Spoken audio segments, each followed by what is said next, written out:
velkomin að Rauðaborðinu í eftirmiddaginn á föstudegi. Þá höfum við það sem við köllum vikuskant, förum við fréttir vikunnar og fáum til þess gott og skemmtilegt fólk. Og hingað eru komin Svala Magnea Ásdísadóttir sem formaður Málfrelsis. Já. Býrð í Svíþjóð ekki? Jú. Já. Ert hér í stutustoppi? Já, alltaf að koma heim, annars lagi. Elín Oddný Sigurðardóttir, teymistjóri Virknishúss. Já. Já. Mast varaborgarfulltrúi? Já, einu sinni. Margrét Örlygsdóttir, ég skrifaði kvikmyndahöfundur. Já. Það ekki fínt. Ertu kallað það? Nei, ekki fyrir. Það er oft handritshöfundur. Já, ég það. Já. En ég líka kvikmyndahöfundur. Það fannst það betra ekki. Já, ok, það bara höfðu það þannig. Það enda komið nýr flokkur í starfslaun listamanna sem kallað kvikmyndahöfundar, fyrir kvikmyndahöfunda, þannig að þetta alveg rétt hjá þeir, sko. Það er það betra. Þetta var þröngt hitt, sko. Og svo Sigtryggur Baldursson sem trommari og... Ég náttúrulega starfsmaður tónlistarmiðstöðvar en og verð trommari. Já. Hvort sem líka betra það Já. Þú ert líka söngvari. Stundum. Dagskrárgerðarmaður. Já. Herðu, það eru alls konar fréttir, en af því að dóttiðin í Los Angeles sem logar. Hún þar. Sagt okkur á því? Ég á leiðinni þangað með þessar sjálfur. Til að bjarga fjölskyldunni? Nei, það var nú ekki meiningin. Ég þarf líklega að taka með mér bruna slökkvitæki ef ég fer hann út. En sko, já, ég á leiðinni þangað núna eftir 2 vikur, 2004. Ég ætlaði að fara að hitta barnabörnin mín, en þau eru öll flúin til Orange County. Og hvað heimili þeirra? Er það í hættu eða? Nei, ekki beinni, þau eru í South Pasadena, sem liggur beint fyrir neðan þessa ítónelda eða hvað voru kallaðir, sem voru að brenna Altadena. Og það var bara svo mikill reykur þarna, þau gátu ekki verið þarna, sko. Með þrjú börn. Svo þetta líka reykur sem með svona glæðun í, eða ekki? Já, þannig það alltaf hættan á að þetta kveikni annars þar. Já. Og brjálaðið rók. Já. Það tengið ekki rók alveg við LA? Nei, maður gerir þannig ekki, sko, og ekki svona ofsaveður. En þetta náttúrulega, það eru breytingar. Já. Það eru veðrabrigði á stórum skala í gangi og það nú bara málið. Það nú heila málið. Þetta á að vera eitthvað svona wake-up call til okkar allra að kannski sérstaklega til Bandaríkjamanna að nú séu breytingar í vændum. Já, þeir hafa brugðist við og kursu Donald Trump sem fórst. Já, hann nú ekki líklegur til þess að til að taka aðgerðir. Nei. Ég veit ekki hvort ég með segja að samt rók í LA að ég veit ekki hvort ég muni eftir því að þegar Laxness einhvers staðar að tala að hann ætlaði að verða frægur í Hollywood og sendi meðal annars kvikmyndahandrit að Sölku Völku eða svona einhver grunnmynd af því en náði ekki einhvern veginn í gegn.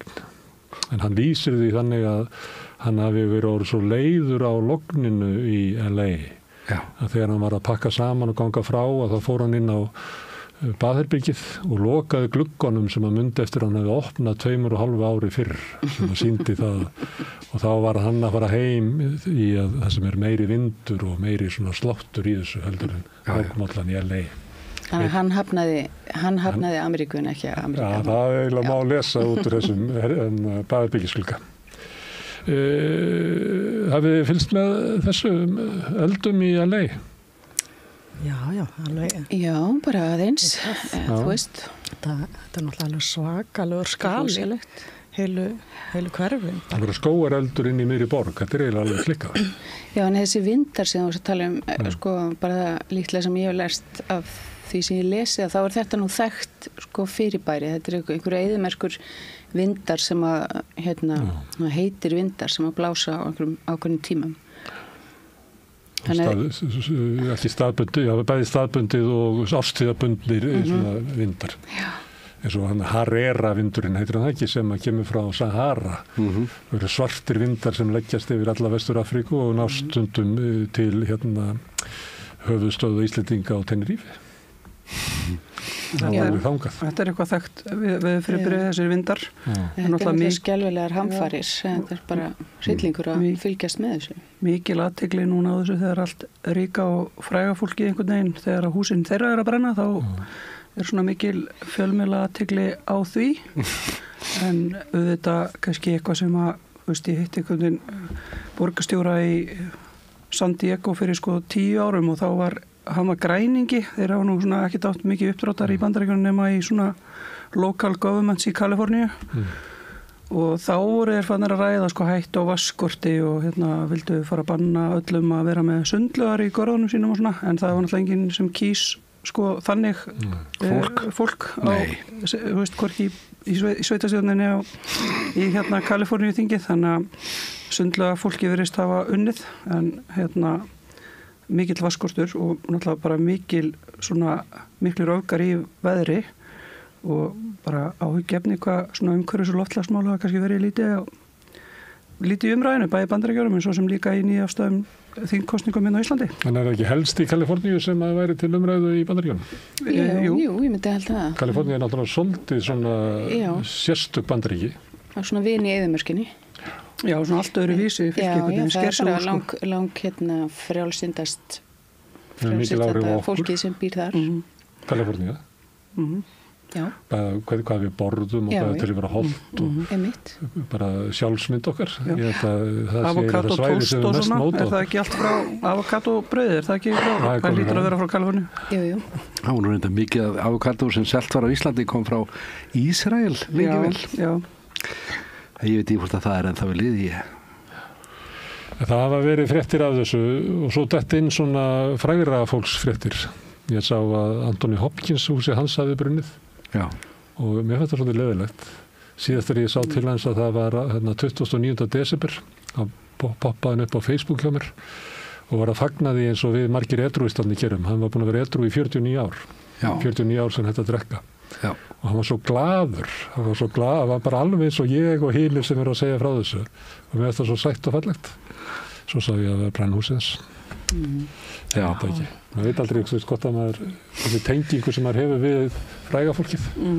Það kristallisera svolítið þessa umræði finnst mér í Bandaríkjunum að James Woods sem nú einn þekktur leikari þarna að húsið hans brann og það var ykkur sem sagði við hann, já, þetta fór allt fram á samfélagsmiðlum.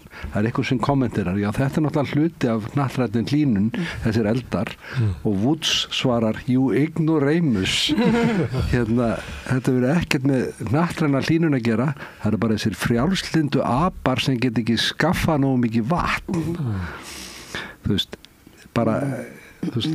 Þetta orðfæri, bara þessi umræða, kristalliserar svolítið þessa polariseringu sem er í gangi og búin að vera aukast í Bandaríkjunum bara á síðustu árum. Ég hef búið þarna 2 svar og þetta er bara stigmagnast. Bara ef maður hefur búið eitthvað annar staðar í Íslandi eða búið með fólki sem býr annar staðar í Íslandi þá bara, að skrúa frá eldhúskrananum, fara fram í stofu til að ná sér eitthvað dót og meðan að vatni bara rennur, Ég meina, Þjóðverjar og Svíar fá bara hland fyrir hjarta og bara hvað er það að gera og bara hlaupa á eftir og ég bjó eins og sænskri stelpu og hlaupandi eftir mér, lokandi allum gluggum, lækandi opnum og skrúandi fyrir alla krana, Þannig að við erum náttúrulega hérna bara eitthvað með, allt í botni og verðum alveg brjáluð ef að, er ekki hvergeringar að kvarta núna því að hittastigið úr hittaveitunni fór niður fyrir 70 gráður eða eitthvað. Út á sandi í kerfinu? Ég ólst nú upp þar að hluta til og ég man að þá þurfti maður að passa sig, þá voru ekki fannir að blanda köld út, þannig að heitavaskkranin það gat orðið alveg 80-90 gráður Það var maður með gömlu kranana ég er það gömul, með 2 krönum. Ég býði við hverfi, heitavatnið er alveg bara ótrúlega heitt, Ég meina það hlýtur að vera einhverju útlendingar brenni bara skaðið sig. Já, ég meina það ætti að vera svona allavega eitthvað svona warning á þessu, því þetta er alveg sjóðandi, En ég bjó rétt hjá, síðastliðið vetur þegar það var svona frostakafli. Það var 2-3 vikur. Og það var svo kalt í húsinu. Ég bara náði ekki upp hita. Og þá var fólk sem að sagði við mig að Já, þetta út af þéttingu byggðar. Að það svona eitthvað kerfi sem þarna til þess að halda þrýstingi á dótinu. Og svo þetta búin að byggja í öllum bakgörðunum í Grettisgötuna og Njálsgötuna og öllum bakgörðunum í Hverfisgötuna og Laugaveginn. Og þá náttúrulega enda með því að það bara ekki nógu mikið þegar það kemur svona kalt og allir skrúa frá. Ég í gömlu húsi á Bjargarstíg og það kalt það mjög kalt í íbúðinni en það sjóðandi heitt alla lagnir og opnarnir og allt það. Ég held að þetta sé bara svo illa einangrað. Bæði klukkarnir og loftið. Það kannski hjálpast að.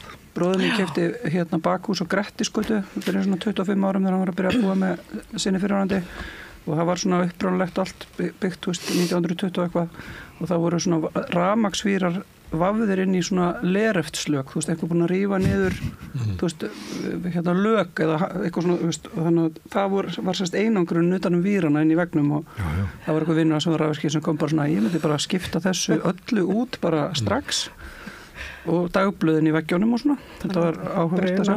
Já, þannig að fólk notaði bara það sem var við hendi næst. Má ég koma með eitt til að tefja ennþá að við förum yfir í fréttivikunar. Þú varst að tala að skrúa fyrir vatnið að meðan maður að tannbusta sig sem meikar sens í Þýskaland og Danmörku. En meikar kannski ekkert sens á Íslandi vegna þess að það svo mikið af vatni það bara, ég held að sé næstuð í Amazon sem rennur bara neðansjávar undir álverið í Straumsvík til sjávar. Þannig að okkur vantar ekki nógu vatni. Og svo það líka, þið kannast við að með byggingarreglugerðir, að það orðið svo þreföld einangrunin til þess að hitinn stígi ekki upp. Raunverulega gætu við alveg sparað einangrunina og bara skrúa aðeins meir upp í ofnunum því að við eigum alveg nógu að heitu vatni, Ég bara að velta þessu upp. Þetta er samviskupspurning. Skrúið þið fyrir kaldavatni með þeirra tannbustakur? Nema þegar ég í Svíþjóð og sérstaklega þegar ég hjá umræddri vinkonu minni sem býr núna í Svíþjóð. Það bara því hún svo ströng. Þá ég alveg bara, og maður alveg passa sig bara þegar maður fyrir sturtu að vera bara í 5 mínútur, maður hleypur bara hálfblautur út og allar búin að skula sjampúður hárun á sig Þannig að þetta alveg verkefni Jú, ég geri það. Vel gert. Já, ég held ég að búið bara og lengi erlendis. Þetta verður svo verður þetta bara svona vani. Já, ég nefnilega byrjaði að gera þetta. Ég var eins og hálft ár í Ástralíu og þá einmitt lenti ég þessu sama þú. Bara fólk held að bara við værum villimenn. Bara rugluð Og þá eiginlega bara svona vandist ég á þetta, þannig ég geri þetta. En þú sem búandi í Svíþjóð, skrúar fyrir vatnið hver er stödd. Ég sé ekki tilgangi með þessu, en ég verði ekki neitt. Við megum alveg gera, það er ekkert að þessu. Ég skrúa fyrir, þó ég viti að það hafi engan svona sérstakann tilgang.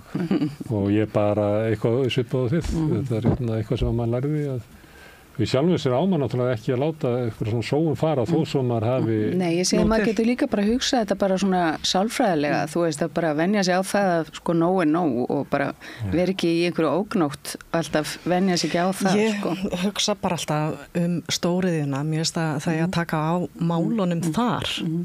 Við erum ekki það mörg á Íslandi og að spara eitthvað lítir þegar maður er að busta í sig tennurnar þegar að álverin er að nota mörg tonn á mínútu eða eitthvað, ég hef ekki alveg hugmynd þessar tölur en það er alveg gríðalegt magn á vatni sem að fer til spillis í þessari stóriði.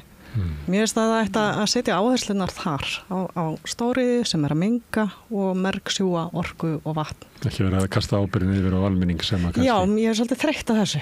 Svona láta fólki naga sig á samviskubiti yfir einhverjum smámunum í rauninni. Má ég koma eitt í viðbót? Ég er orðið svolítið gamall og verður maður svona náttblindur svona viðkvæmari fyrir myrkrinu og erfið að keyra í myrkrinu og svona. Mér finnst að í gamla daga þá hafi Reykjavíkurborg lýst miklu meira. Nú svo kom hrunið og þá átti Reykjavíkurborg að spara þannig að keypti minna af orkuveitunni, af rafmagni, kveikti seinna á götuljósunum og slökkti fyrr og hafði annars svona perur, þannig að kom minna ljós. LED en til þess að spara hjá orkuveitunni sem að Reykjavíkurborg áreindar og þetta er nætur rafmagn sem er alveg endalaust til af Mér finnst þetta svolítið skrítið. Ég finnst að ég bara... En ertu vissum að þetta sé ekki bara sjónin í þér að vera betri? Já, mér finnst sko götulýsing bara mjög misjöfn eftir hverfum. Ég er í svona flóðlistu hverfi að því það endar á einhverjum fótboltavöllum þar sem fólk er bara einhvern veginn allan ásins hring í öllum veðrum og bara einhverju kastarar og bara það er alltaf kveikt á þessu og maður er bara eitthvað, getið bara slökkt á þessu.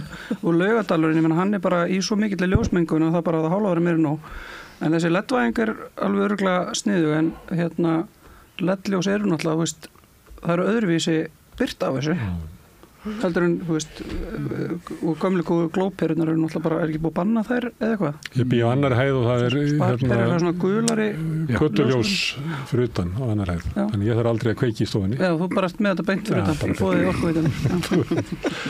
Það er þegar ég kem út að þá er ég þetta. Herðu, aðalfrétt dagsins var að Bjarni Benediktsson sagði af sér þingmennsku og lýsti yfir að hann ætlaði ekki að sækjast eftir því að verða áfram formaður Sjálfstæðisflokksins.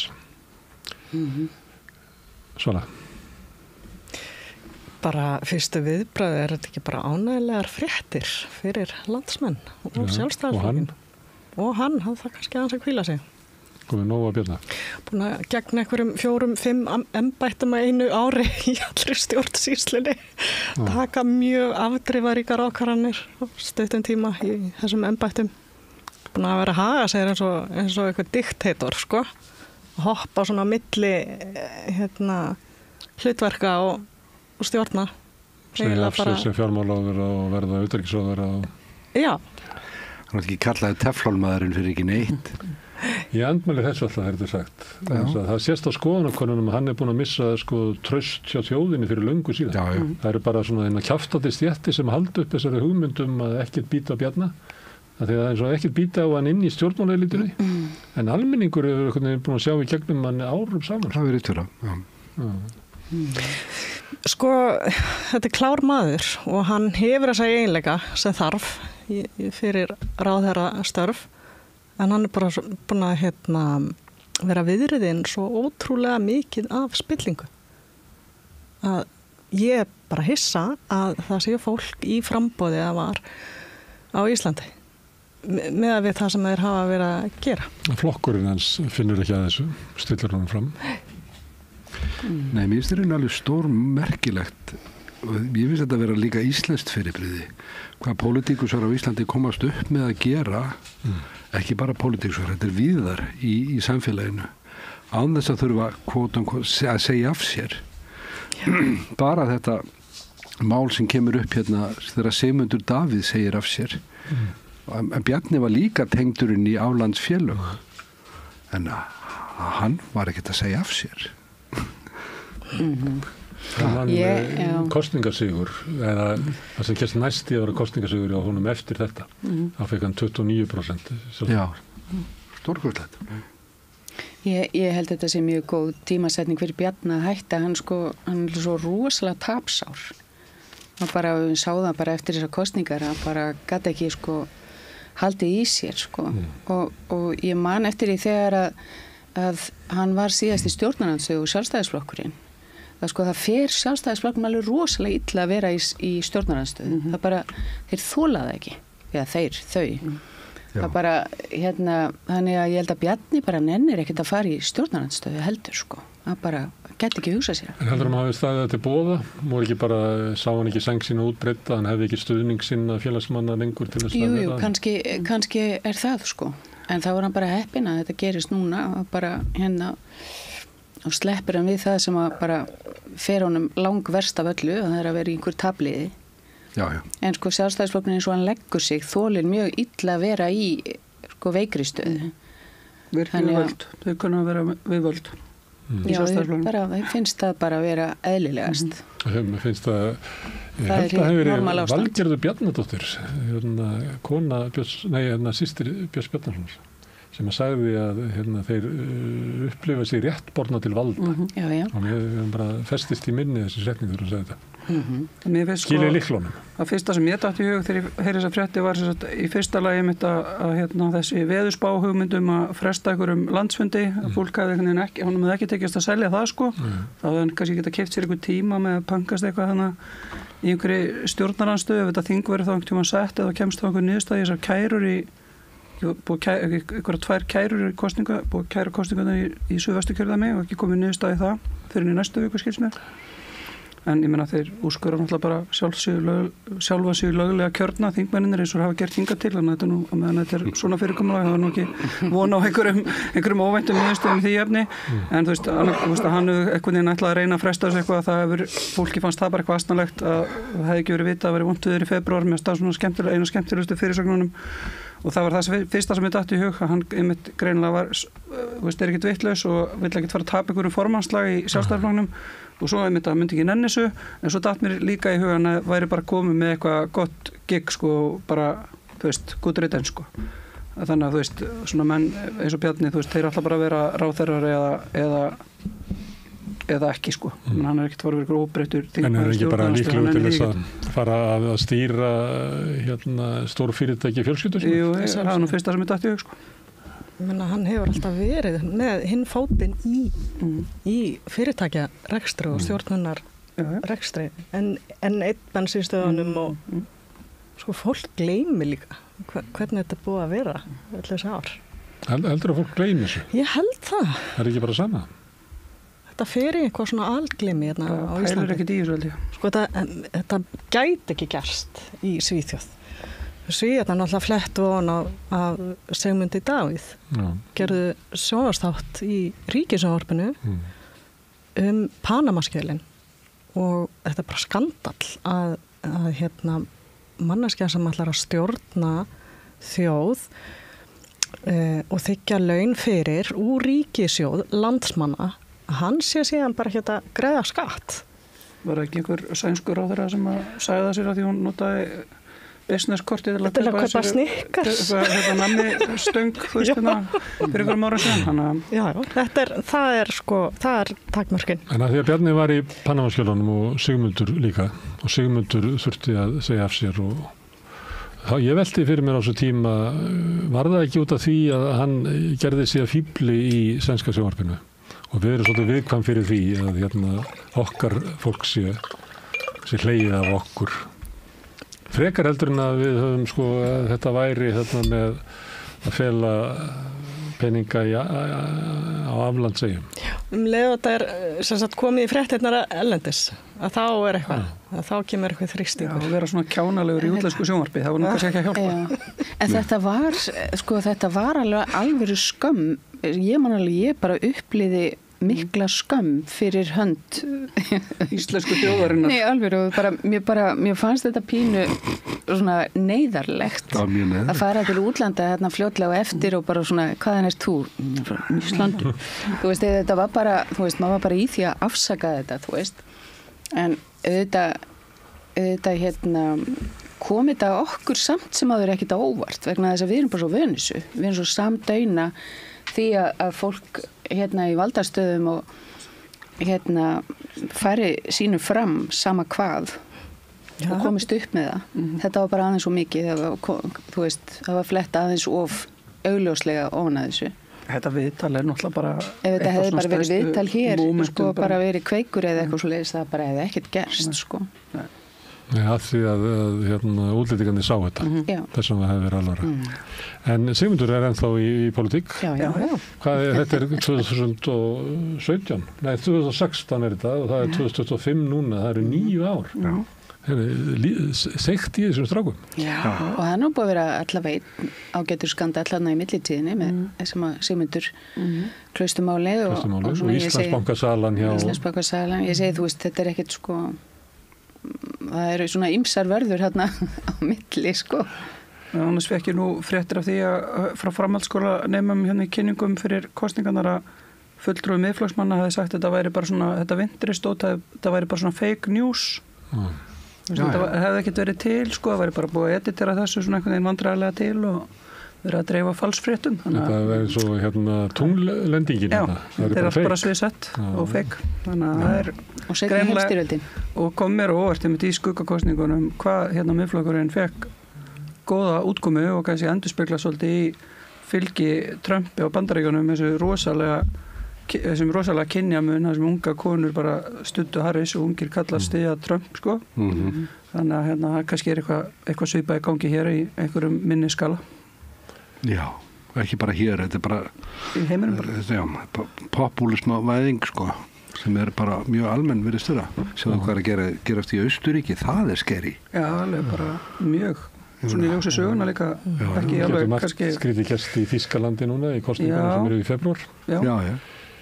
Sem að tengir kannski við Elon Musk. Hann alveg að spila út.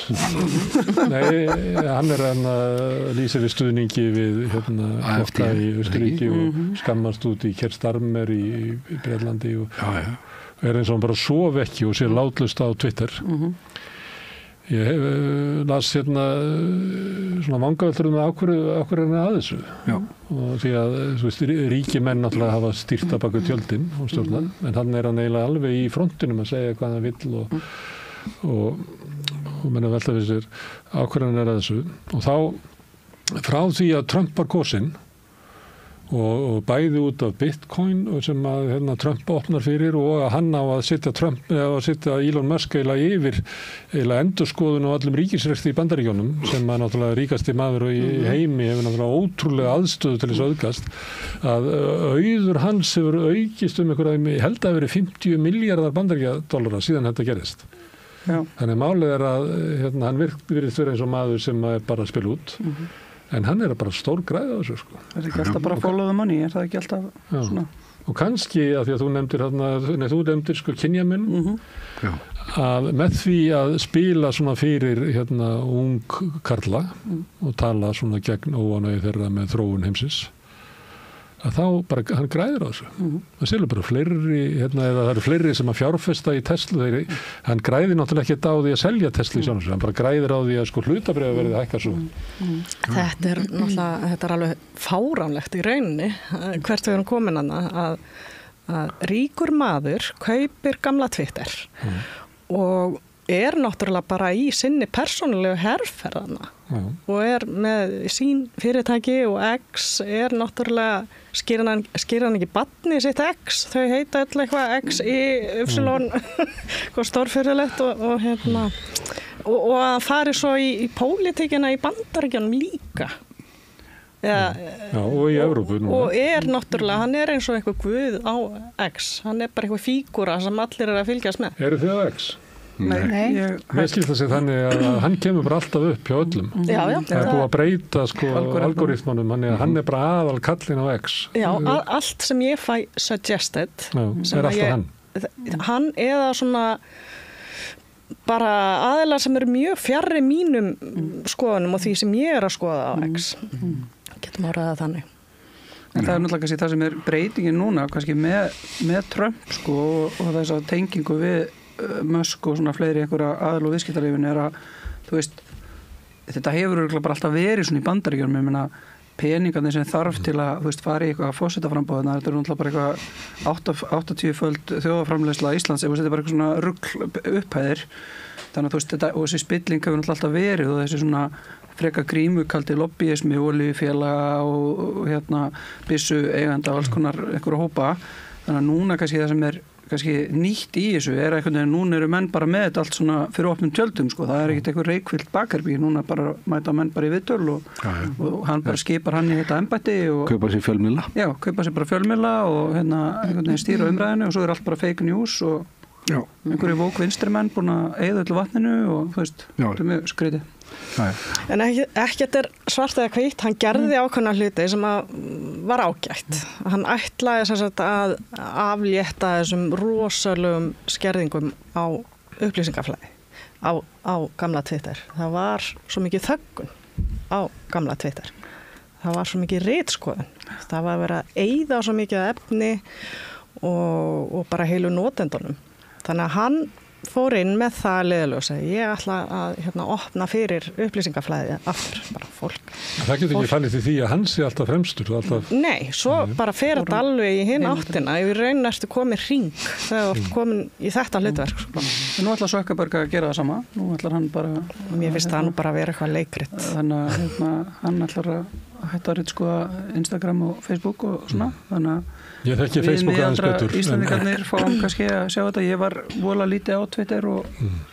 Ég þekki Facebook aðeins betur heldur en X og þegar það er að tala að þau geti stýrt einhvern veginn og síðað umræðuna.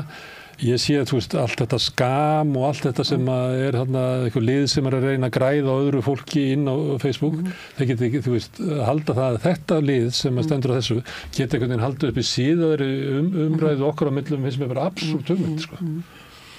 Og líka bara, að einhver fyrirtæki sem eru stofnuð, kapitalísk fyrirtæki sem eru stofnuð með því markmið að græða peninga, að þau sé einhvern veginn með eitthvað siðferði eða, og það var svo fyndið að fjalla einhver umræða að, einhver hafi postað einhver inn og lokaðan Facebook-hóp og það einhvern veginn lag út og það náttúrulega kom þá bara í, þetta er allt opinber umræða, það er ekkert sem heitir lokaður hópur á Facebook eða trúnaður eitthvað í Messenger, þetta er allt bara. Þannig að allt sem hún setur hann út bara út í kosmosið og bara eins og ég sé að segja það hér, sko. En fólk virðist einhvern veginn ekki alveg átta sig á þessu og halda einhvern veginn að þarna sé einhverju rosalega siðsamlegir menn sem að hafi sé rosalega andum öryggi og velferð jarðarbúa, sko. Ég meina þeim er alltaf bara drullu sama, sko. Það hlusta á þetta allt. Ef hann bara græða pening þá bara þeim sama, sko. Það er. Þetta var mjög forvitinlegt, þetta sem Sigur Bergur er að koma með, þetta útspill.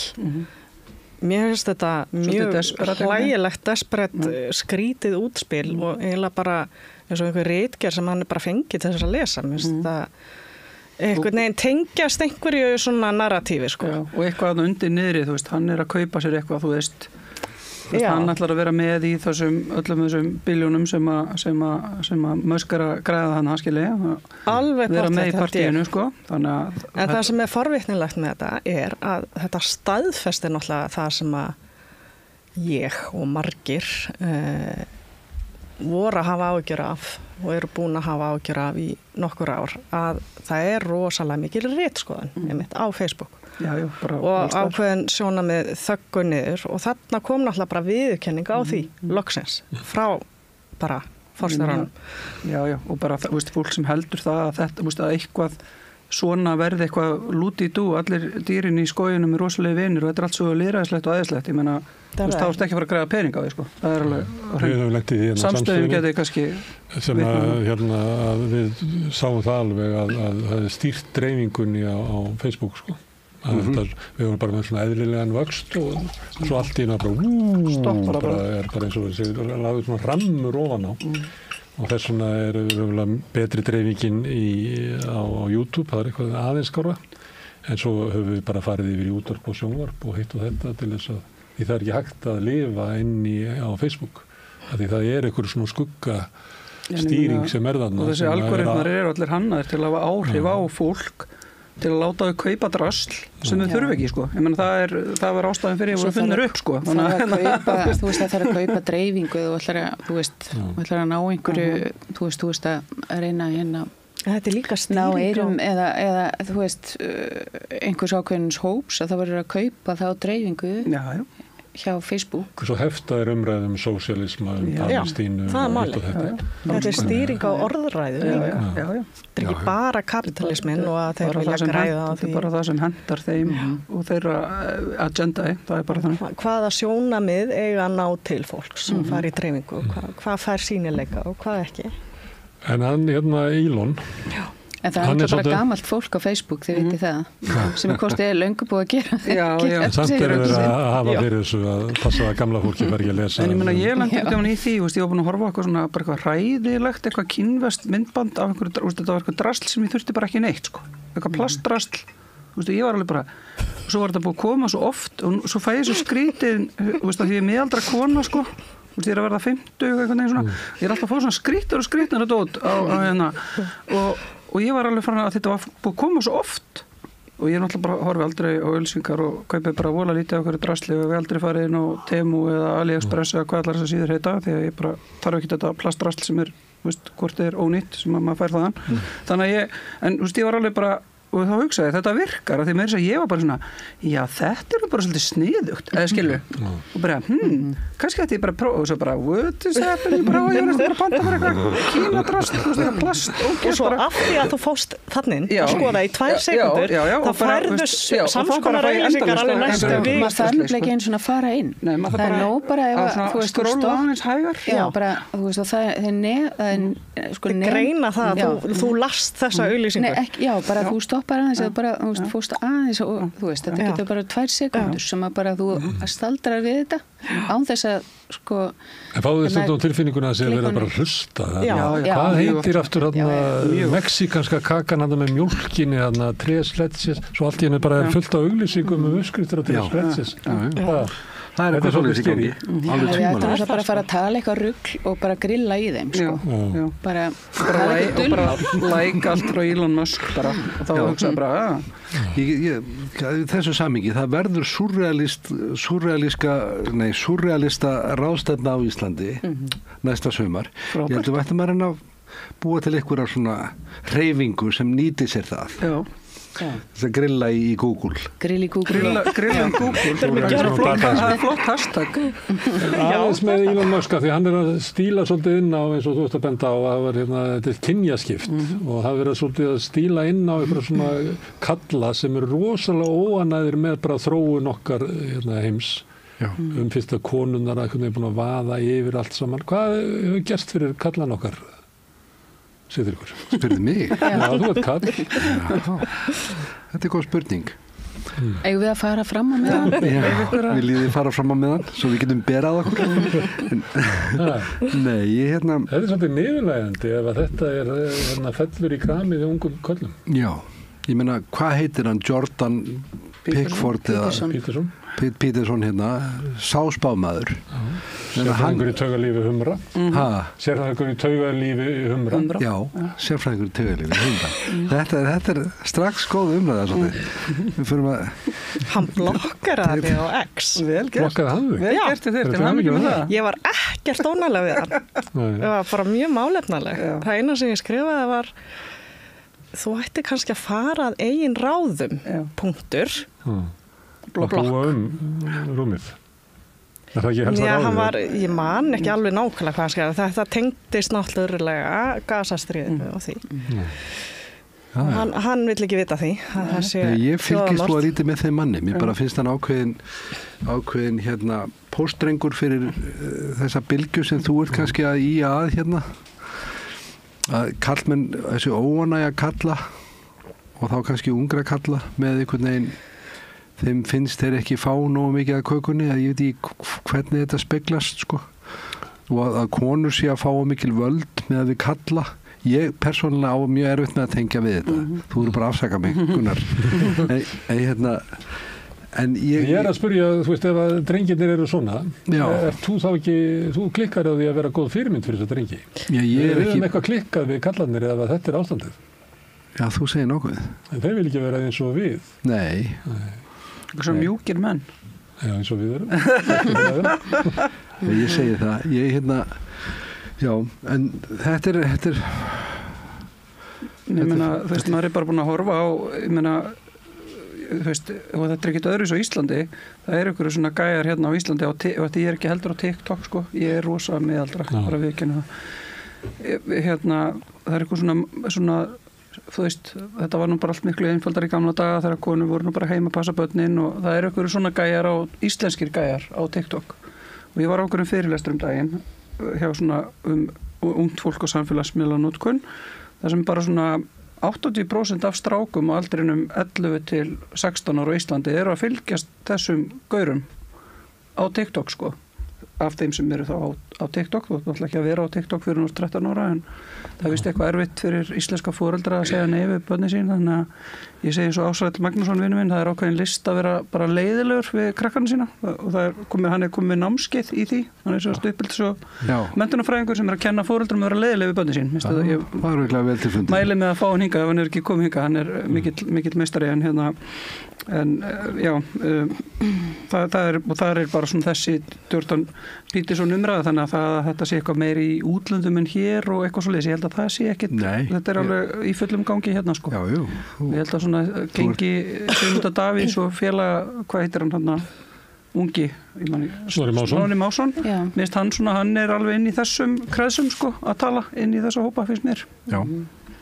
En kannski helst þetta eitthvað ég hendur við það að hann hlaði verið bara sýnt fram á það ítrekka að sko þessi mikla skjánotkun eða þú veist samfélagsmiðla notkun og bara þú veist það eru fullu vinnudagur hjá ungu fólki að hérna vera í símanum og samfélagsmiðlum og öllum þeim þeim miðlum sem að þau eru að nota og þetta helst algjörlega hendur við þeirra andlega líðan og kvíða og allt þetta og ef að þú sko ert komin í einhverju svona gildru þarna þeir líður illa og kemst að þú ert einhvern veginn alltaf að sækja meira og meira í þetta og svo fer að fá skilaboð einhvern veginn sko inn í þína vanlíðan þú veist þá bara ætti maður ekki að vera að hissa að það sé fara eitthvað úrskeiðis. Var það ekki Stefán Bogi hérna fyrir austan sem að var bara að fá sér taka síma? Var hann ekki í fréttunum í vikunni? Já, það var í fréttunum. Geras skelavörur, já, hann einu sem var frétt mann sem að fekk sér farsíma en nú er það frétt fólk sem á ekki farsíma. En ég veit ekki hvort að sko, þú veist, hvort að við erum líka bara svona horfa fram hjá því að ungir kallmenn bara fára þetta alhæfa einhvern veginn þannig en bara það sem er að gerast hjá ungum kallmennum frá því að þeir svona byrja að finna fyrir kynþróskanum og bara kannski bara framdu 30 eða bara svona misjant hvernig menn þróskast sko. Að það bara alls konar í gangi, það bara hormóna mikið hormóna áreiti og bara þú veist alls konar og kannski þú veist hefur einhvern veginn okkar svona umræða öll kallmennsku og samskipti kynjan og eitthvað svoleiðis farið eitthvað skakt inn í þetta og einhvern veginn ekki þú veist tekið þetta alveg með í reikningin. Þannig að það endalaust að þú veist verið að segja strákum og ungum mönnum að það sé eitthvað að þeim og þeir séu sekir bara fyrirfram sekir eða þú veist, ég veit þetta svona ég að taka svolítið sterkt til orða og þetta ekkert eitthvað svona alhæf, þú veist, ekkert algilt en ég held að þú veist, fyrst að þetta þróunin að þá kannski bara þurfum að horfast í augu við að við höfum ekki tæklað þetta rétt og má kannski bara skoða þetta aðeins meira opið sko. Það var sænskur ljósmyndari sem að gera svona seríu sem heitir Pappar og tók myndir af mönnum sem voru með ung börn í fæðingarólofi í hálft ára eða meira, náttúrulega rýmri reglur fæðingarólofi hafa verið lengi í Svíþjóð og það var eftir að hann átti svona eitthvað börn á okkur dreifðum aldri og kom staði að börnin hans dutt og mittu sig þá hlupu alltaf til mömmu sinnar en aldrei til hans þannig að það var eitthvað svona rannsók sem sýndi það að hluta börnum leitaði freka til, þú veist, ef það meiti sig fór ekki til neins til að biðja að láta hugga sig heldur en fara til pappa síns og þetta bara svona upp á 2005 eitthvað svoleiðis, þetta er svona 20 ár síðan að hann var að kanna þetta þannig að hann svona var að og svona sjá hvað gerist í hjónaböndum og ekki síður þá í samböndum feðra við börni sín þegar þeir eru svona umönnunar aðeila barna til lengri tíma og þetta er alveg bara það að googla þetta, þessar myndir eru flesta komnar á neti og þetta eru fyrir utan það að vera svona frekar humorískar og skemmtilega myndir af svona hversdagslífi og svona köllum í aðstæðum sem kannski ekki svona þeirra en svo eru við örglóft að spila með þessu, var þetta ekki í Danmörku það sem að kallkyns leikskólakennara mátt ekki sita með börn í fanginu, skilji, ég meina við erum líka kannski bara glæpavæða, þú veist, það að kallar séu alveg upp og hugsa börn, sko. Áttu við að maður megi ekki segja við barni svona, hvað er þetta, hertu þið bara upp? Eins og við kalla gerum já, þá bara hætta börnir að koma til okkar Nei, ég held að þetta sé bara þú veist, bara það að vera í þessum hversdegi að skipta á bleium og gera, þú veist, bara leður komin í, ég bara finn það á mínum börnum ég var bara, á 2 börn og pappin var bara miklu meira með annað barni þegar það var bara á þessum svona unga mótunar aldri og þau eiga þetta samband einhvern veginn ennþá í dag, sko þannig að ég held að þetta sé kannski miklu meira hvaða gildi eru þú veist, metin í samfélaginu og og ekki bara græða peninga sko, heldur líka verið í góðum samskiptum. Nú hefur við verið kannski ólústuð upp við það að við varum á leiðinni í samfélagi sem að væri svona aukið jafnrétti og ekki mannvirðing að þóttu værir fatlaður í hjólastóla þá heyrir við hvað þú segir og þóttu sért kannski öðruvís á litinn og allir hafi svona aukið rétt og eitthvað svona. En svo kemur kynslóð sem að segja njá, en mér finnst það bara ekki skemmtilegt sko. Ég vil frekar hafa þannig ef að ég næ einhvern veginn að hífa mig upp, þá vil ég fá að nota það vald sem ég get náð með því. Þannig að þessi heimur sem að þið eru að selja, kannski eins og þú varst að segja, kannski tókst okkur ekki bara að selja það. Og segja að þetta er samt ekki, vel verið Magga mín að þetta sé eftir svona verkefni þér. Mér langar bara ekki í þetta, mér langar meira í hinn heiminn. En ég held að þetta er ekki, þú veist, þetta er ekki einkenni á þessari kynslóð. Mér finnst Elon Musk tala svona sko. Já, en hann er bara okkar kynslóð, ég meina hann er bara gamall maður sko. Nei, ég segi unga kynslóðin, hún er ekkit almennt á þessari línu. Nei, nógu margir til þess að hann hefði þessu upp og Já, nei, nógu margir til þess að hann geti, þú veist, þetta tækifæri fyrir hann að, þú veist, þarna er einhver hópur sem er viðtakandi fyrir þetta. En ef þú veist, tekur eitthvað þverskurð á ungu kynslóðina, það veldi bara langt í frá að þetta sé einhver algild gildi. Það er trendir sem að ræður stundum úrslitum í kosningum, í Bandaríkjunum, í Austuríki, líklega í austurhluta Þýskalands, í suðurhluta Svíþjóðar. Bara að segja, þessi heimi sem þú ert að bjóða, það er bara aldrei aumingjar. Ég vil ekki verið í þeim heimi. Ég vil vera heimingi þar sem ég get verið hetja og ég get verið sterkur og ég get lamið. En þetta er líka sveiflur. Ég meina, þú veist, þetta er bara, jú, það er rétt, það er kannski eitthvað trend núna. Ég held líka sko að það er búið að vera svona tvískipting, hægri vinstri, dómharka, báða og stereotypur. Og vinstra fólk hefur verið að gagnrýna kannski menn eins og Snorra Másson. Mér Snorri Másson bara frábær fyrirmynd fyrir unga menn á Íslandi. Hann er vel að máli farinn, hann er eldklár og hann er athafnasamur. Hann stofna eigin, var með eigin fréttavettvang, fór bara eigin leið. Nú er hann komin í pólitíkuna, hann er vinsæll, af því að hann er bara klár í því sem hann er að gera og hann má alveg eiga það. Svo þetta er hann kannski með skoðanir sem að maður er ekki alltaf sammála. Maður er ekki alltaf sammála öllum 100%. Mér finnst þarna þurfum við kannski aðeins að skoða akkur erum við að gagnrýna stereotypur. Við erum að gagnrýna kannski það skoðanir sem hann leggur fram. Já, skoðanir. Hann má alveg vera reffilegur og í frakkanum sínum. Já. Það er kannski munurinn á einmitt eins og núna bara jörðin er flöt sko. Skoðanir versus staðreyndir. Það er nú eitt af því sem að samfélagsmiðlunum tókst einhvern veginn alveg að klúðra big time sko. Það er einhver hafi skoðun sem sé jafngilt að það sé búið vísindalega sann eitthvað. Nákvæmlega.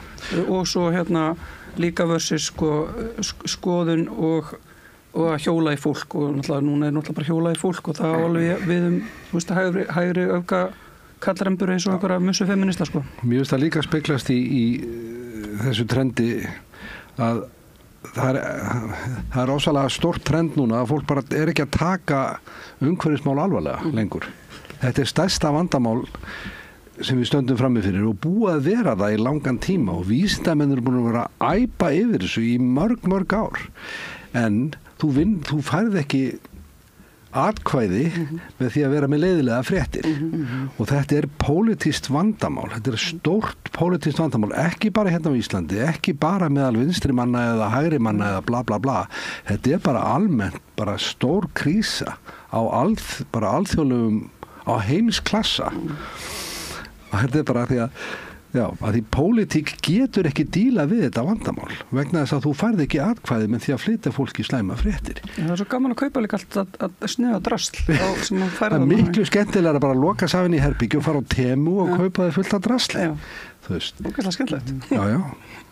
Ég gerði það samt ekki sko, en ég var svo hrætt við, svo bara svo ég þóði hendur mínar því, keipti ekki þetta dót, en alveg í svona 25 sekundur fannst mér þetta bara gett sniðugt og ég var bara svona... Ég myndi með það þannig að einhver sem segir ég keipti ekki þetta dót, hafi keypt það. Ég íhugaði mjög alveg, ég var næstu í búin að. Heyrðu, en svona gæjar, Trump vill taka Grænland? Já. Nei, ég er ekki til svo því. Nei. Hver vil það ekki? Hver er ekki Grænland? Ég hefði viljað skoða almenningsálitið á Grænlandi. Hvað er fólkið að segja þar eiginlega? Eru þau svona óanað með Danina? Það er náttúrulega búið að vera alls konar skandalar. Það er mjög misjöfnt sko. Þeir eru að gefa mjög undir fótinn að svona nú eigi að fara að ræða alvöru sjálfstæði.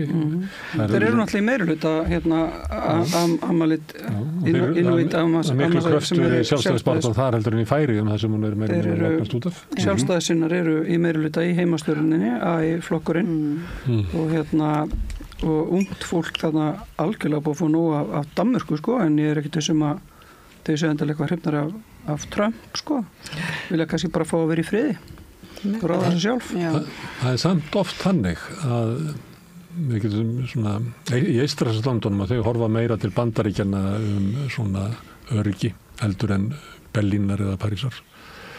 Þeir í Edinborg vilja frekar horfa til Brussel eftir einhverjum skjóli heldur en til London. Þannig að ég kem ekki óvart að svona almenningur margir í Grænlandi myndu segja að ég er ekki betra að tengjast Washington heldur en helvítis Kaupmannahöfn. Þetta hræðilega mál með þessar ófrjósemis aðgerðir sem voru framkvæmdir á áratuga tímabili á grænlensku konum. Núna síðast þá eru tekin börn af grænlensku konum í Danmörku. Þeim óveitandi og einhvern veginn Danir einhvern veginn bara á sér heima, þetta er svo löng saga, hún er öll svo hræðileg og Danir einhvern veginn eru einhvern veginn bara með samviskubit og verða bara einhvern veginn pínu asnalegir þegar maður fer að tala þetta. En ég veit til dæmis að það var svona punk-rock hljómsveit eða svona sem að gaf út svona disk eða svona bara plötu kringum 1980 sem hefur verið svona þeirra svona sjálfstæðisbaráttu soundtrack og þeir sett upp rockóperu í Þjóðleikhúsinu í Nuuk þar sem að sko enda atriði þá er svona vídeóverk af það sem styttan af Hans Egede springur loft upp og salurinn í Þjóðleikhúsinu stendur upp og klappar í klukkutíma og þetta er bara endurtekið fyrir fullu húsi, þannig að ég held að allavega svona almenningsálitið þannig að sé allavega meðal þeirra sem eru þannig fór svona Trump þessari þittu sem var mjög sérstætt. Já. Mjög sérstætt. Danski landsföðurinn. Já, ég held að hann hafi kannski ekki verið voðalega vel upplýstur í þessari. Hann er bara ekkert vita hvað þetta var. En sko þetta náttúrulega, ég held að Danir það væri nú alveg bara held ég mjög holdt fyrir Dani að sko og að bara svona taka þetta samviskubit sko alvarlega vegna þess að eða þú veist bara leyfa því að koma upp. Man alltaf eftir að var sko það var þáttaröð sem var sýnd í sjónvarpinu fyrir nokkrum árum sem var Saga Danmerkur og þetta var rosalega flott pródúksjón, það voru 10 þættir eða eitthvað og opboðslega mikið í þetta lagt og sko byrjað bara fyrir sko, það var bara byrjað á steinöld og mér finnst þetta mjög merkilegt Lars Mikkelsen var þarna þulur og bara þetta var sko stórkostlega flott þáttaröð og ég horfði þetta mikilli athygli en það er bara, ég held að sé nánast ekkert, það er aðeins minnst á Grænland ég held að sé ekkert minnst á Ísland og kannski eitthvað aðeins á Færeyjar þeir bara skauta yfir þetta þeir hafa bara ekki áhuga á þessu þú veist, þetta er svolítið að því ég náttúrulega sagði ykkur áðan ég hefði verið í Ástralíu þar er bara sko minnst á frumbyggjana eða eitthvað, þar er fólk bara í viðstöðulausu samviskubiti yfir þessari fortíð Danir eru fullkomlega bara þetta er ekki á dagskrá þeir hafa engan áhuga á þessu þeir hafa eiginlega engan áhuga á neinum nema sjálfum sér sko þeir eru frábærir en þeir eru svakalega Þetta er síðasta nýlendur og þeir halda nýlendur sínum Mér var sko vísað úr tíma í háskóla í Svíþjóða því að það var verið að tala um nýlendur og svona framkomi við uppruna fólk og ég segi við kennaran Jásson náttúrulega eins og með Svíjar gerðu við samíska fólkið og kennarinn bara upp og út sko þetta eru 20 ár síðan Hvað segir þú? Alveg brjálæður sko mátti bara ekki ræða þetta Svíjar voru ekki nýlenduherrar en kannski það er í landi sko þetta er náttúrulega merkilegt þeir voru með heimavistaskólana og frjósemisaðgerðirnar og landránið og alla pakkin sko Þú ert í Svíþjóð er verið að ræða meðferð okkar á sömum þar Já, það koma náttúrulega alveg reglulega heimildamindir SVT þetta, já, það er alveg viðurkennt og talað það. Held að í Noregi það sem viðurkennt tungumálið sem ríkismál? Sko samíska minni hluta tungumál. Það skilgreint og það verið að varðveita þeirra menningu eins og hægt þeir fá alveg heilu slottin í útvarpinu og með þætti á þeirra tungumáli og það er svona menningalega séð alveg reynt að hafa þetta svona í öllu kerfinu. Og það er svona einmitt flott, talandi SVT, þáttur eru nokkur ára gömul sem að ung stelpa sem hefur verið svona í forsvari fyrir svona ungt fólk af samískum uppruna að heimsækja sérst Grænland og upp og Bandaríkja natives fólk. Og þeim finnst þau eiga miklu meira sameiginlegt heldur en með Bandaríkjunum eða Dönum eða Svíum. Sko manni finnst þessi heimur bara rosalega ótengdur Svíþjóð í rauninni.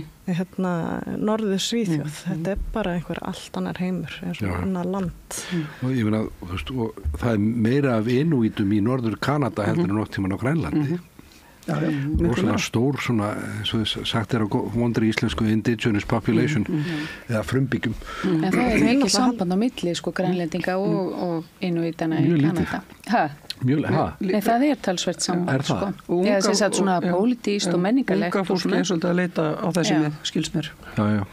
En það var... En ætti við ekki að gera kröfu til Grænlands þegar við komum þangað, frá Breiðafirði, ég man ekki hvaðan við lögum að stað ég og Eiríkur Rauði, en þegar við komum þarna, það voru engin innútar.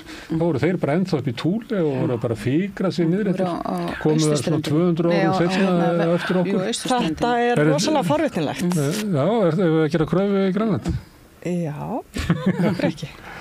Nei, en mér er mjög forvitnilegt einmitt þessi saga Grænlands og grænlendinga að því að ég fór í DNA-pröfu og það er að greinast eitthvað stór undarlegt DNA hjá mér í eitthvað Additional Genetic Group frá Bandaríkjunum og það það var verið frá Mexíkó en þegar maður skoðar þá er það alveg dreifing upp North Dakota og upp að bara Indíáni. Ég held að það séu annarkvört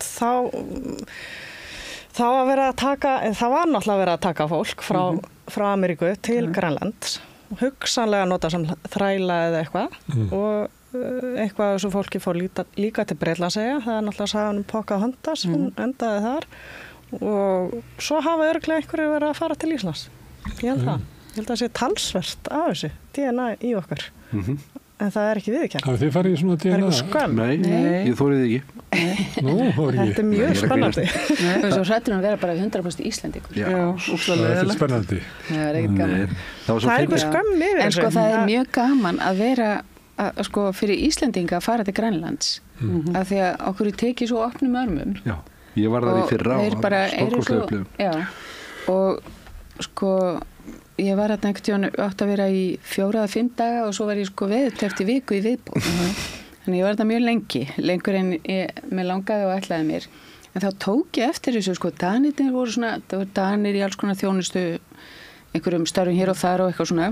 Það voru allir svo hryssingslegir einhvern veginn við okkur Íslendingana og ég bara botnaði ekkert í þessu og svo spurði ég einhvern grænlending sem var með okkur hérna, hvað með þessa Danir? Bara eru svo dónalegir og já, það er að þið eru Íslendingar, eru svo afbrýðisamir. Af því okkur líka svo vel Íslendingar, en ekki Danir.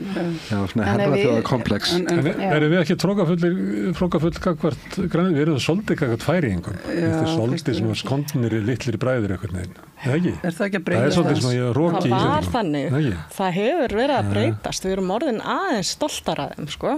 En hérna fyrir kannski 10-20 árum. Ég held að við séum bara rosalega miklu sveitamenn og heimóta lið, sko. Við förum til útlanda og þú veist, við erum einhverju þú veist, við erum í Frakklandi og það eru allir útlendingar nema við, sko. Já.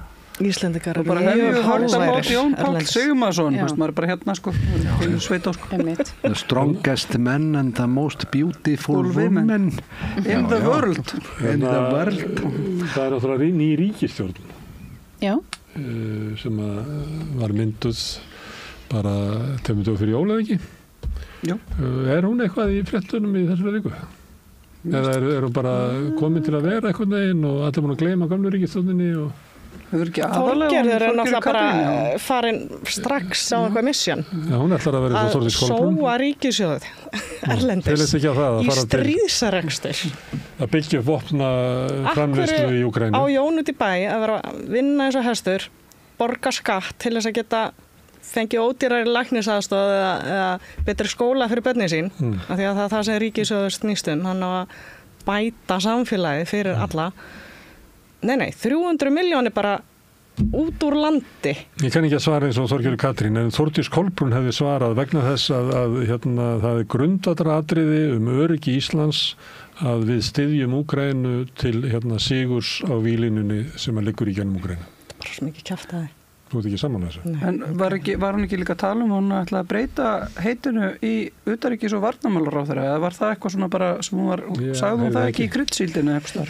Ég heyrði það ekki. Hún nefndi það í einhverju viðtali. Ég heyrði þessu fleikt daginn, að hún hafi látið svo allt að hún vilji breyta þessu. Já, ég veit ekki hvort að það hafi flogið gegn, en hún nefndi þetta í einhverju viðtali. Það út af líklega þrýstingur bara að varnarmálaráðherrar Evrópu hittast og í NATO. Þá oft sendur bara einhver skrifstofustjóri stundum utanríkisráðherra. Hún vill fara í það partí. Aðalvandinn, ef við ættum að hafa varnarmálaráðherra, þá ætti að setja undir hann til dæmis landhelgisgæsluna og svona ýmislegt dót. Þannig að það dót sem við gætum skilgreint sem varnarmál svona drift hér og þar ráðuneytin. Þannig ég hef heyrt svona hugmyndir það að það er nú gott að sópa þessu saman í eitt ráðuneyti. Ég hef ekki skoðað þessu beint. Svo sagði nú nýr dómsmálaráðherra í fréttum að fangelsismálastjóri væri nú bara eitthvað að miskilja það væri hallarekstur á fangelsisrekstrinum og þetta væri nú bara eitthvað útreikningar hérna í ráðuneytinu. Hvernig líst ykkur á ríkisstjórnina? Kannski ekki, ekki það mjög stöður? Mjög hressandi að fá nýja ríkisstjórn og bara, þú veist, ég er bara svo mikið svona tami mér að vera bjartsýnismanneskja og þú veist, ég bara vegna þess að hitt svo glatað, og þú veist það eru töggur í þeim þremur, þú veist, og mér líst rosalega vel að fá Loga Einarsson í menningarmálaráðuneytið, hann er bara algjörlega rétti maðurinn þar og já, ég meina, þú veist, ég ætla bara að leyfa þessu fólki að taka til starfa og ég fer eitthvað að grafa undan þeirra verkum. Við höfum séð þarna Þorgerði Katrínu sem lýsir við yfir og hún ætlar að halda áfram utanríkisstefnu eða varnarmálastefnu Þórdísar Kolbrúnar. Já. Já, ég hef áhyggjur af því. En ég var ánægð með að hún hringdi í Filip Lazzarini, forstjóra Sameinuðu þjóðanna í Miðausturlöndum. Hafði bara samband við hann. Það fannst mér mjög flott hjá hann að taka þetta, virtist að tekið sér frumkvæði. Og flýtti greiðslunum til UNRWA líka. Það var mjög virðingarvert. Mjög flott hjá hann og það náttúrulega sýnir að hún er athafnasöm og það er bara besta mál. En mér fannst þetta vera dómgrendabrestur að litla Ísland sem þarf bara á sínu að halda akkurat núna að fjármagna meira stríð í Úkraínu, hvað það búið að leiða okkur? Og maður kannski byrjar að tala að þetta hlýtur að fara að enda með einhvers svona samningum síðan áframhaldandi stríðsrekstur mun bara eyðileggja Úkraínu. Já, nefnilega. Ég meina það er náttúrulega bara heilu bara landið í rúst á ákveðnum, það sem ég skilst á þeim sem að þekkja betur til en ég er að þetta er svona gríðarlega svæðaskipt, þú veist, það eru þannig einhverja víglínur og einhver svæði sem að bara Putin er búin að vera bara bombað þannig að sumt og sum svæði eru bara algjörlega í bara fullkomni rúst.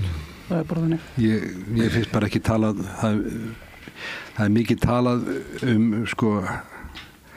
hvað ég var að segja, réttlátt og ránglátt stríðsrekstur fram og tilbaka. Mér finnst ekki tala nógu mikið friðarumleitanir. Það er allir að taka afstöðu að vera með eða móti Pútín eða Ísraelsmönnum og svo framvegis, Þeir byrjaði, það er svolítið stemmingin. Já, og það var alltaf verið að þessi hryllingur í Miðausturlöndum er búin að vera í gangi í mjög, mjög langan tíma. Þetta kemur í bylgjum og núna er það alltaf sérlega slæmbylgja og bara alltaf fara til andskotans hvað það varðar. Ég meina þau sjálfsagt að okkar rödd sé skýr gegn þessu ofbeldi sem þar viðgengst af hálfu Ísraelsmanna. Sjálfsög. Og þessi yfirgangur, bara þetta yfirgengilega ofbeldi og þetta þjóðarmorð sem búið í gangi þarna í mjög langan tíma, það byrjaði ekkert 7. október, það búið í gangi þetta mjög langan tíma og okkar rödd sé skýr í þeim efnum finnst mér náttúrulega allt mjög til bóta. En að við séum að fara að taka þátt í stríðsrekstri Úkraínumanna gegn Rússum finnst mér vera svolítið langt gengið í réttlæti sögsjónum okkar blessara smáþjóðarinnar. Því við erum smáþjóð. Ég meina okkar rödd í þessu samhengi minniskúl. Hætt að veita fram, þú veist, aðstoð við úkraínsku þjóðina og mér varst hljóma bara mjög vel aðstoð við endurreist orku innviða og uppbyggingar þannig að fólk hafi rafmagn sko fimbul kuldi þarna og fólk bara gjörsamlega krokna úr frosti mánuðum og árum saman þannig að þú veist og það er alveg hægt að vera og styðja úkraínsku þjóðina og vera þú veist með stríðsjáum þjóðum í liði án þess að vera í einhverjum hernaðarbrölda því að það er svo gaman að vera með einhverjum varnarmálráðherrum og einhverjum NATO-fundum sko. En hún verður Þorgerður Katrín utanríkisráðherra og það stendur til að vera með þjóðaratkvæðagreiðslu að taka upp aðildarviðræður eins og það er kallað við Evrópusambandið. Svo út í Evrópusambandinu Já. Viltu fá okkur til þín eða? Evrópusambandið? Mér langar að segja bara nei. Ok. Má bjóða ykkur Evrópusambandið? Ég er bara ekki nógu vel að mér í þeim efnum. Þetta hefur aldrei verið eitthvað svona sérstakt hitamál fyrir mér en mér finnst svo sem bara og hefur alltaf fundist Íslendingar alltaf hrættir við þjóðaratkvæðagreiðslur og það að almenningu hafi eitthvað vita á málum. Við höfum náttúrulega þjóðaratkvæðagreiðslu sem að stjórnvöld bara taka ekki mark á. Nákvæmlega, fyrir utan það sko.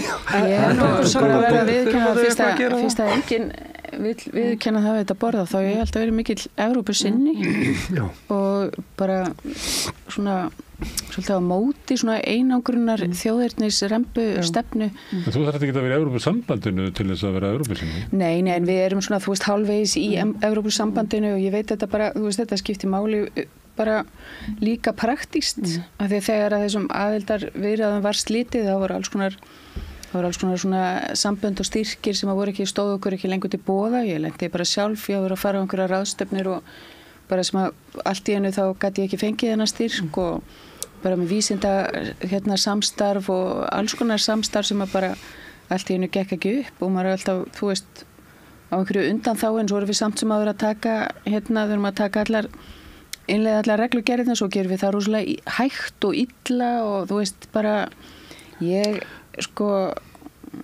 þú veist það er svona einhvern veginn ég held að bara við höfum ekkert staðið okkur vel við að stýra málum hér.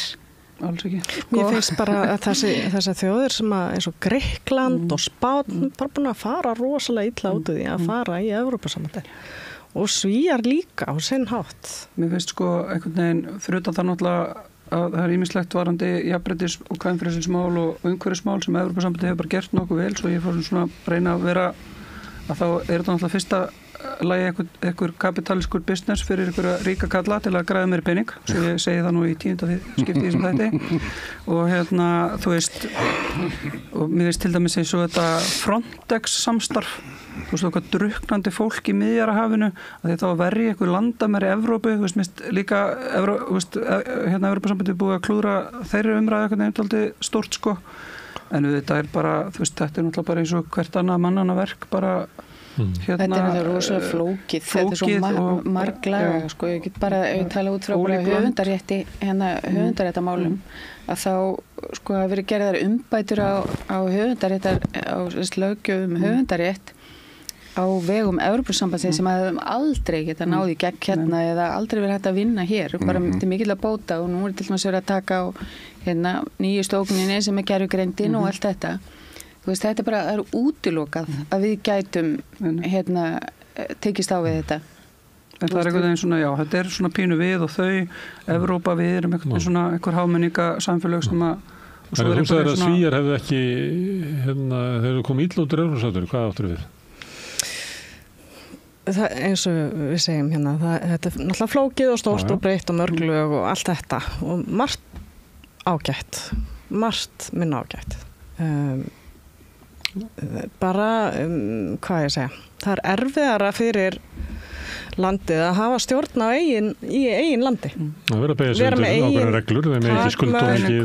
Það kostar mikið að vera Ítalarnir geta ekki hækkað eftirlaun af því að Brussel bannaði það og það Já, það er verið að grafa svolítið undan eigin sjálfstjórn. Og skapa eitthvað ófremdar ástand og lausnin sem sagt í rauninni skapa þeir svolítið erfitt ástand og lausnin að bara gættu til þess við okkur.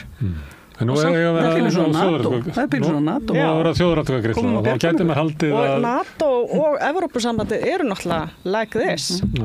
Og meiri svo Norðurlandaráði byrja að vera með varnarmál á sinni konu, mjög undarlegt. En nú ætti þetta leikurinn að vera þess að við ætlum að kjósa eftir svona 2,5 ár og við höfum þá tíma til þess sem þjóð að ræða málin og komast að einhverju svona sameiginlegri niðurstöðu og svo göngum við bara til kosninga. Hafið þið trúið að það verði þannig að þessi umræða verði svona upplýsandi og að við sem hópur getum tekið sameiginlega ákvörðun framtíð okkar? Það komum við allir að því, hversu góð upplýsingamiðlunin til dæmis á netinu eins og hún í dag. Fólk að leita sér upplýsingar þangað. RÚV hefur ekki það sérvald sem það hafði til að dreifa hér upplýsingum. Þetta miklu liti komið bara inn á netið. Fólk að leita sér frétta inn á netið. Það var einhver mjög interessant rannsókn daginn hvar fólk milli 13 og 23 ára leitaði sér frétta. Og það var aðalega bara inn á fréttaveitum inn á netinu. Það var ein íslensk fréttaveita sem komst eitthvað á blað þar og það virtist vera MBL af öllum þessum fréttaveitum. Mér fannst reyndar svolítið skoldið persónulega, en það er annar mál. Já, ég veit það ekki. En hver erum við að fara eitthvað ákveð það hvort fólki treystandi til að afla sér upplýsinga og taka upplýsta ákveðin? Ég er bara hvernig þið horfðu á svona komandi misseri. Mér finnst bara fólki að vera treystandi. Að banna fólki að kjósa hvort það eigi að fara í atkvæðagreiðslu eða þú veist að þetta vera eitthvað svona bara ég skil ekki svona ferða ég var að spyrja svona ég man fyrir svona rúmu 4 árum að þá var gengið til rúmu 3 árum þá var gengið til kosninga og svona í flestu löndum þá svona mótast einhvern veginn hvað vera að kjósa en þá var kosum ekki bara best að kjósa Framsókn þannig að ég er bara að velta fyrir við svona sem hópur hvað við erum góð í því að eiga í svona upplýstri umræðu en þetta er lýðræði þú veist þetta er það sem að lýðræði bara gengur út og það er bara allir það er bara allir það er umræðan sem er lýðræði ekki bara kosningar nei, ég meina umræðan og kosningarnar ég er að segja það en sko ef við erum farin að segja einhverju öðru fólki að það sé ekki að gera þetta rétt þú veist, og fordæma það að fólk sé einhvern veginn að fara að ránta þessu, þá erum við að hafa áhrif á lýðræði. En þetta verður náttúrulega snúið fyrir Ingu Sæland, ég meina maður skoðaði þarna niðurbrótið á afstöðu til ESB, þá var náttúrulega bara Viðreisn og Samfóð þarna bara hæst í Evrópusinnunum og flokkur fólksins var nú alveg vel fyrir neðan miðju, ég held að það hafi nú verið meira svo neðar en VFG held ég, ef ég man rétt, en hvað var þetta?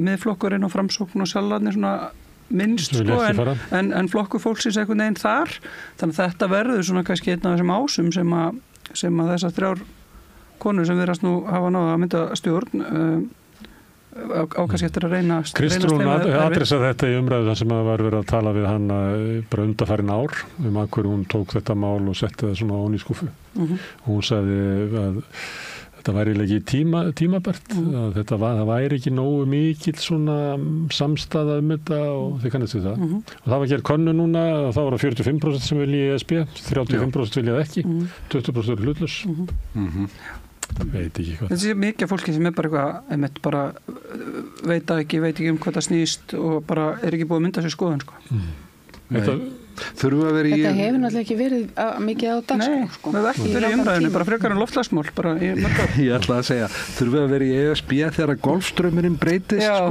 það verður ekki byggilegt Við þurfum að flýja, við þurfum að vera komin í Evrópusambandið, þannig að ég einhvers staðar heima. Fáum við þá aftur tilbúðum að fara á Jósku heiðarnar. Eitt fréttamál var hann að græna vöruhúsið í Álfabakka sem gerðist einhvern veginn skyndilega. Er það ekki eitthvað eldgamalt? Nei, það var bara borgarstjórn sem þú vannst. Þeir voru að fjalla um þetta núna bara, voru alltaf að sitja innri rannsókn og komast að því hvernig gat þetta gerst. Það er gott.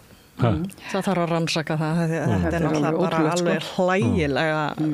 Ég keyrði fram hjá þessum daginn, bara svona af einskæri forvitni, átti leið upp í Breiðholt og ákvað að fara þarna og þetta og talandum sko bara svona monster, þetta bara skalinn á þessu, svo eitthvað asnalegur að þú bara, að þetta líka ekki Sundahöfn einhvers staðar, þetta bara í einhvern veginn svona íbúðabyggð, þá verður þetta ennþá gróteskara sko. Mér finnst að hugmynd eða einhver talaði að vera kannski að setja bara svona gróður á vegginn, en þú verður ekki að horfa á einhver bárjátt, heldur verður bara svona falleg gróðurveggur og svo sést inn í einhverjum frumskóg og fröndasvalin.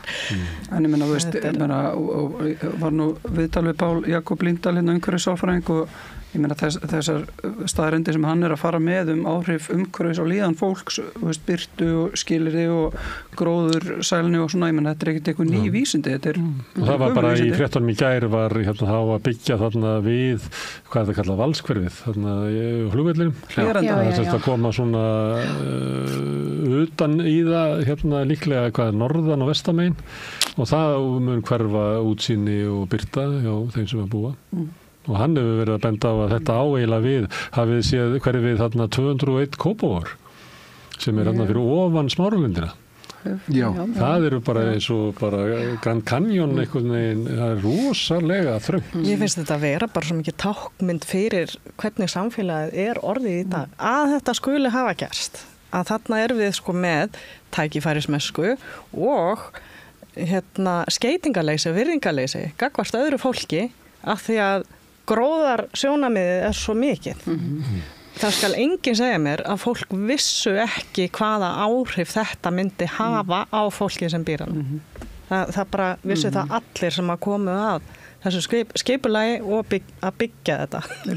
Og það bara að hafa ekki vitað að bara stoppa sko.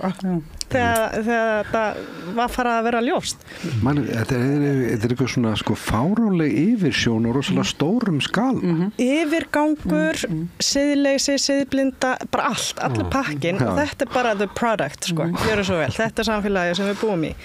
Að bara hver sem má bara að þjána pening byggja eitthvað skrýmsli alveg upp við heimili fólks. Þetta er bara svona, skilur. Þetta er ekkert eitthvað, þú veist, konan hann að krullega sem var í viðtalinu, hún hefði getað tekið bara hendina og stúta svölunum hjá sér og komið við grænaveginn, sko, ef mann er leið alveg þannig, þegar maður sá, þú veist, afstöðmyndirnar á. Ég held að þetta var ekki hægt.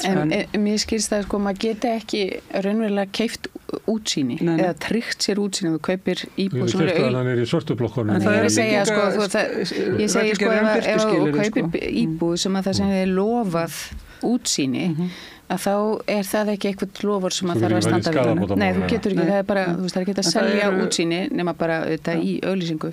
En hins vegar er náttúrulega birta, skuggavarp og allt þetta, það er eitthvað sem að þú getur gert kröfu að sé og þú veist, það hefur fólk oft náða þegar einhverja grenndarkynningar og svona þekki mörg dæmi þess að svona fólk hefur náða, þú veist, lækka hérna 8 hæðablokkina niður í 5,5 eða hvað það er. Þetta setja verktakarnir vist alltaf inn, þeir skella alltaf einhverjum svona gigatískum tölum og hæðinar. Hefur þetta ekki alltaf verið svolítið vandamál hérna heima, svona borgarskipulag. Við erum með fallegasta fjall í heimi hérna, Esjuna, og það er engin sundlag með útsýni yfir þetta fjall. Nei, við bara líka bara girt fyrir það, bara alveg þarna niður með skúlagötunni. Það er ný stefna, kannski 30 ára gömul stefna. Þegar ég var ungur, að þá var byggðar blokkir á hæðunum og svo lækkaði byggðin til þess að allir fengi útsýni. En síðan þegar skúlagatan er byggða, þá fari ríka fólki að kaupa útsýnið og það var mjög gróft að sjá það þarna rétt á Kirkjusandi, það sem er svona stórbygging sem að snýr og svo koma verkamannabústaðar félagarnir eða Bjarg þar fyrir aftan, þannig að þeir fá að vera þarna á lóðinni en ekkit útsýni. Og þetta eitthvað staðar, þetta bara dottið inn í svona kringu 1990 að auðvitað eigum við að selja útsýnið, auðvitað á ríka fólki sem getur keypt þessar lóðir, auðvitað það að fá það. En það bara, þessi hugsun var ekki til þegar ég var barn, sko. En það eiginlega ótrúlegt í sko skipulagslögunum að því hafi ekki verið breytt en þá að uppbyggingarheimildir séu tímabundnar þó það setja samtitt deiluskipulag fyrir svæði. Það eiginlega þannig í öllum öðrum löndum. Það gildi kannski í 3 til 6, max 7 ár. En núna til dæmis eins og niður í Skuggahverfi, þetta er deiluskipulag að með minni frá 84 eða 87 og þessar heimildir bara einhvern veginn gilda á meðan að viðkomandi á lóðina og hyggst ætla að byggja á henni. Ég veit ekki hvort ég geti sagt þetta. Mjög skrítið, sko. Mér var sagt að í borgarskipulagi væri uppi hugmyndunum að taka þessa blokk og eiga makaskipti við blindrafélagið við Hamrahlíðarskóla. Því að það var eiginlega bara blindir sem gætu sett sig við að hafa ekkert útsýni. Þetta er svona, var með svona afsökun á þessu. Þetta er náttúrulega bara svona algjör og þetta frétti að væri brandarinn inn í nýmörg dæmi bara hvernig verktakar vaða uppi og lóðarhafar vaða uppi á móti hagsmunum almennings og íbúa í hverfum en þarna einhvern veginn kristallast þetta svo skýrt að þetta er svo absúrt. Þannig að það eru til alveg fjölmörg svona bara minni dæmi sem hafa samt haft bara mjög neikvæð áhrif á nærumhverfi og íbúa í hinum ýmsu hverfum en þarna verður þetta svona einhvern veginn og því þessi græni veggur hann er líka bara einhvern veginn svona symbol eins og þú segir fyrir bara því að fólk sem áhugslega mikið að peningum getur bara vaðið yfir alla og reglurna gildi einhvern veginn ekki með þau, sko. Herru, Svala, á morgun ætla þú að halda fund í hvað? Þjóðminjasafninu. Við Suðurgötu. Málfrelsi. Já, við erum samtökin Málfrelsi. Við erum með VF, crossgötur.is og höfum verið að halda svona málþing annarslagið. Við höfum áhyggjur af blaðamennskunni og þessu upplýsingaflæði sem við vorum að tala að þó að okkur sé talið trúum að viljum í lýðræðis samfélagi þá höfum við verið að reka okkur á það að fólk er ekki að fá allar upplýsingar sem það þarf að fá til þess að geta tekið þá upplýstar ákvarðanir og það hafa ekki allir tíma til þess að fara í einhverja að grafa fram upplýsingar, sko. Þannig að við erum mjög stolt af því að Kristinn Hrafnsson er að fara að halda erindi og tala eftir mála af frelsun Julian Assange og áhrifun af blaðamennsku.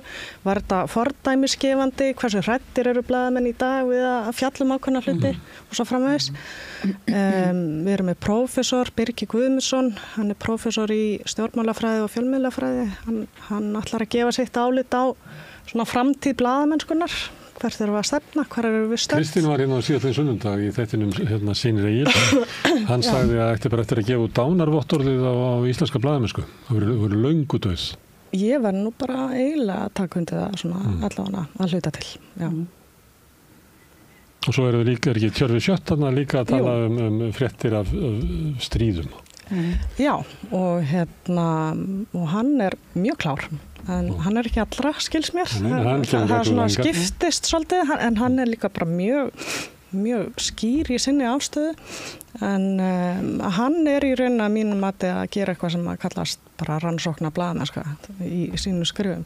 Sem allir hafa ekki tíma til, sérstaklega kemur að utanríkismálum.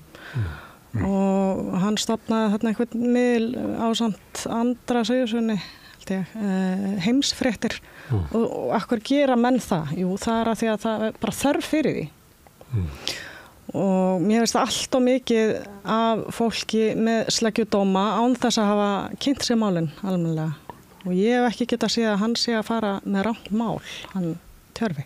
Þannig að það verður forvitnilegt að hlusta hann, hvernig hann metur svona fréttir að utan af því að þetta er orðið svolítið færibandavinna í dag. Ég er fjölmiðlafræðingur líka, ég kalla mig ekki fjölmiðlafræðingur oft en ég er búin að læra fjölmiðlafræði 3 ár í Svíþjóð fyrir 20 ár og hef starfað sem blaðamaður þannig að ég er svona með smá blaðamannataug í mér og maður er búin að fylgjast með þessu landslagi breytast á þessum 20 árum alltaf verið að fækka dagblöðum og allt verið að færast meira og meira inn á rafræna vettvang þar sem mjög auðvelt núorðið bara að delete. Þetta ekki til lengur. Við skrifum vitlausa frétt hérna. Tökum þetta bara út.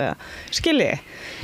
Og það hægt að hagraða upplýsingum og algoritmarnir, fólk bara í símanum að fá, hvað að gerast í heiminum? Skiljiði. Það enginn að kaupa dagblöð og sitja í klukkutíma og lesa hverja einustu frétt.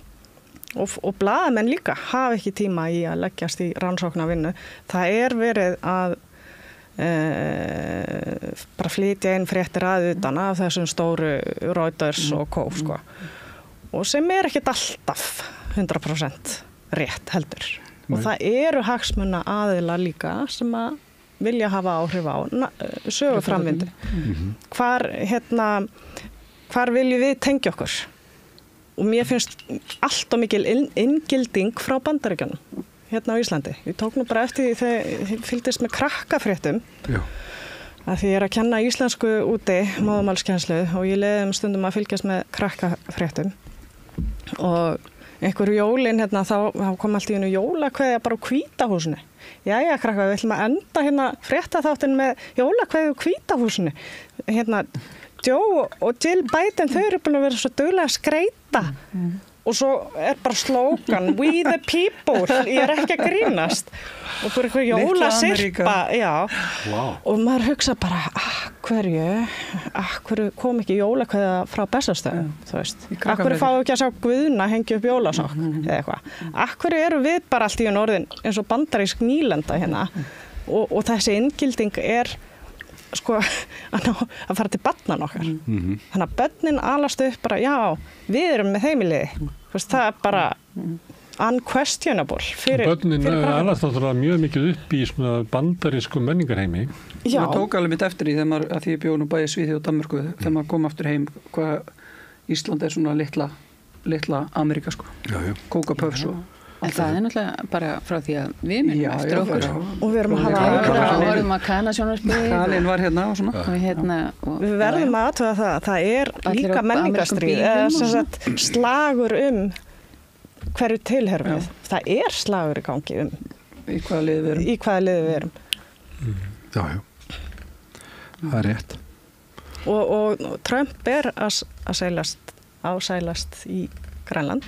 Það bara tímaspursmál hvenær hann fer að toga í okkur líka. Held ég. Og við erum náttúrulega inn á áhrifarsvæði Bandaríkjanna og þeir munu bara taka Ísland eða meta það sem svo. Já, eða kemur stríð, eða kemur heimstríð sem náttúrulega bara aðstæðan. Við getum alltaf að fara til Evrópu. Þá eigum við kannski bara eftir að gefa Ísland frjálsri hendi. Já, gerið það hjálpa. Var ekki komin áætlun, var ekki í móðuharendrunum, það sem átt að flytja Íslandika og einhverja heiðar í Jótlandi? Nei, var það ekki að koma okkur fyrir á Borgundarhólmi? Var það Borgundarhólmi? Það var líka Jón Ólafsson, ritstjóri, hann var í viðræðum með forseta Bandaríkjanna sem að reynda var mjög drykkveldur það hvort að Íslandika getu flust til Alaska. Já. Það var líka hugmyndur. Gáttu við ekki einu sinni fengið eitthvað fylgja sem væri eitthvað almennilegt veður, sko. Herðu, þetta eru svona fréttir vikunar sirkabát. Svala, Elín, Margrét og Sigtryggur. Kærar þakkir. Takk fyrir. Og þetta eru lokin á vikuskammti. Ég þakka ykkur kærlega fyrir sem hafið setið og hlustað eða hort og breytt þessu samtölu okkar í fjölmiðlum. Minni á að dreifikeri samstöðin hefur verið byggt upp af bara góðri afspurn. Ef að þið segir vinum og vandamönnum frá efni sem ykkur líkar hér að þá munu þau geta fundið það og byggt upp dreifikeri. Við erum á Facebook, við erum á YouTube, við erum á öllum hlaðarsveitum, við erum í útvarpinu 89,1 á FM á stór höfuðborgarsvæðinu. Það má líka sækja þær útvarpsendingar á spilarann, spilarin.is á netinu, svo spilar líka app sem á hlaðanur í síman og hlusta á samstöðun og allar íslenskar útvarpsstöðvar hvað sem í heiminum. Það sem net, svo erum við komin inn í stofu til fólks sem að fær sjónvarpssitt frá símanum. Það eru númer 5 á fjarstýringunni, kannski ég veit ekki, munu önnur fjarskiptafyrirtæki bjóða sínum viðskiptavinum upp á efni frá samstöðinni 24 tíma sólarhring, 7 daga vikunar, allan ársins hring, samfélagsumræðu, vettar auðaborðu í öðrum þáttum samstöðurinnar. Það sem drífur samstöðuna áfram með sálhluti áhorfenda og áhorfenda sem hafa gerst áskrifundur og þú vilt slåst í hópin, þá getur þú farið inn á samstöð.is, það er hnappur sem ástendur áskrift, það getur skráðið fyrir 2.500 krónur sem er grunn áskrifti sem mér sagt að sé hlægilega lágt verð með við það efni sem við búum til. En þið megi borga meira eða þið viljið og þið sem að kjósi getur láta ásköttina renna sem félagsgjöldin í alþjóðfélagið og það er alþjóðfélagið sem á rekur samstöðuna. Þetta er fjölmiðl í eigu áhorfenda og áheyrenda. En þetta er komið nóg í bili í dag. Ég segi bara góða helgi og takk fyrir mig.